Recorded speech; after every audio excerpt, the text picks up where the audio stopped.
Hello, in this presentation we're going to talk about stereotype threat and how that impacts computer science education.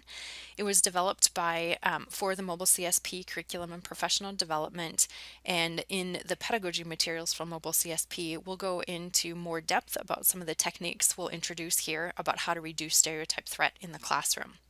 This presentation was developed or based on one developed by Joanne Cahoon from the National Center for Women in Information Technology. So first, stereotypes. They can be both good and bad. Stereotypes allow us to process, categorize, and organize information quickly.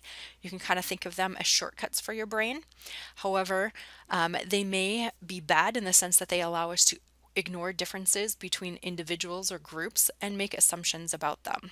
So we may have some typical assumptions floating around about what makes men different from women and traits that each gender group has. However, we all know women and men within each of those groups who vary widely in traits like being organized or communication and things along those lines. So when we stereotype, we might make assumptions about a group, but we need to take a step back and recognize that there are differences within those groups as well. So what is stereotype threat? Not just stereotype. Stereotype threat is the risk that you're going to conform to stereotypes about your group, about groups that you may belong to. So the cartoon there, or the diagram I'm drawing, is showing one around math and both gender and ethnicity stereotypes. So the stereotype is maybe that men and Asian males, white males and Asian males are good at math. However, girls and Africans Americans are not good at math, that they suck at math. So in a study done by Aronson and Steele, they looked at how asking demographic questions at the beginning of an exam may trigger stereotype threat and what effect that has.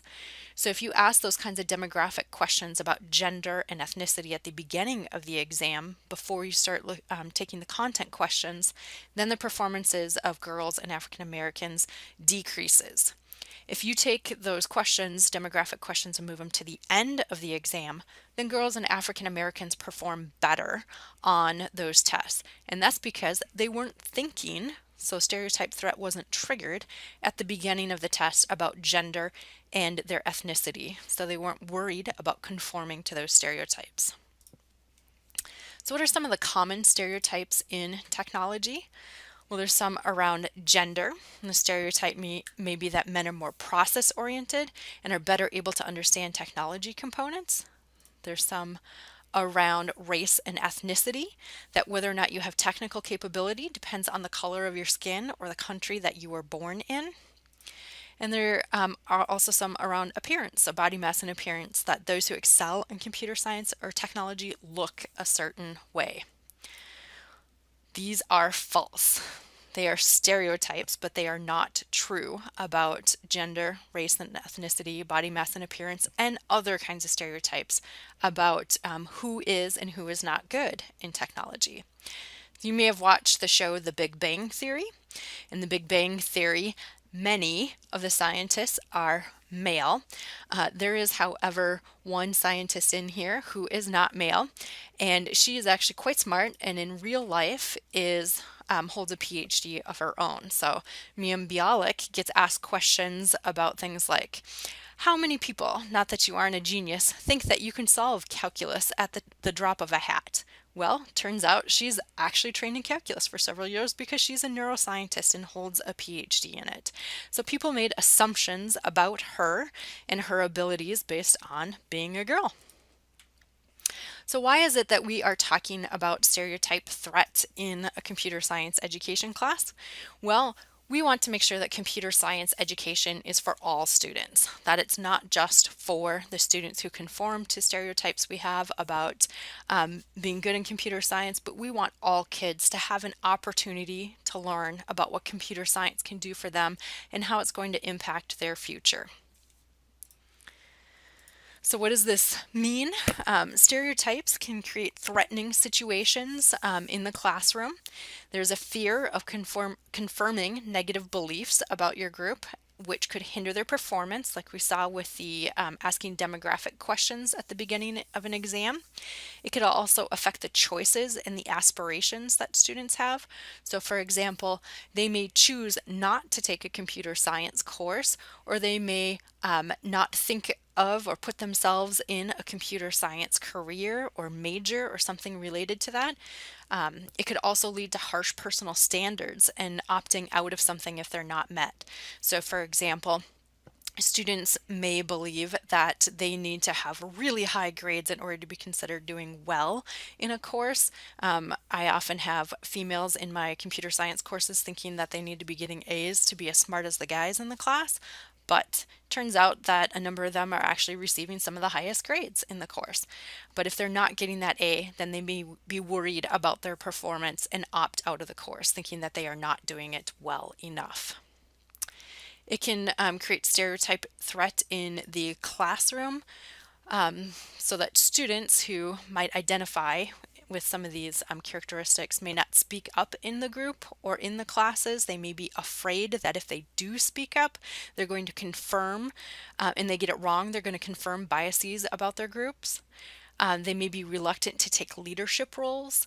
Sometimes we see that girls in groups often become the secretary kind of role, where they're taking the notes and organizing meetings and things along those lines.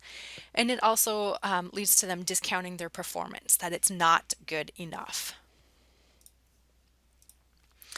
Stereotype threat also reduces learning and persistence. So note-taking skills have been shown to be reduced by stereotype threat. They may feel like they don't belong in that class, they don't belong in that profession. They may feel that the value of computer science for them, it has been impaired, that it's not as much value for them because they don't conform to the stereotypes about who computer scientists are.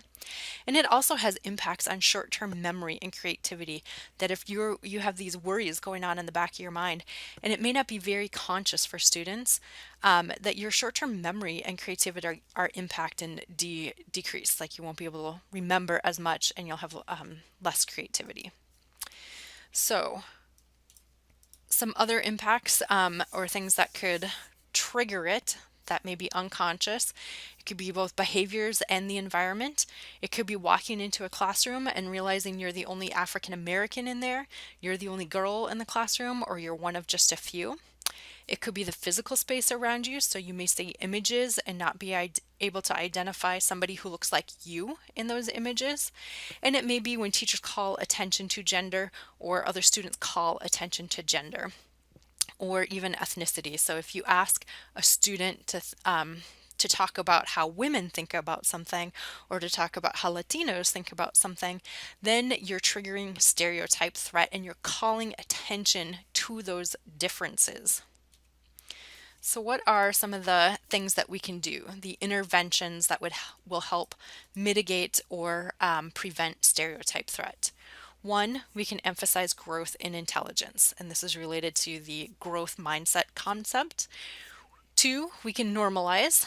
This is that it takes time for most people to get this, that you want to keep working at it and it'll click, and that the teacher is there as a resource to help them out.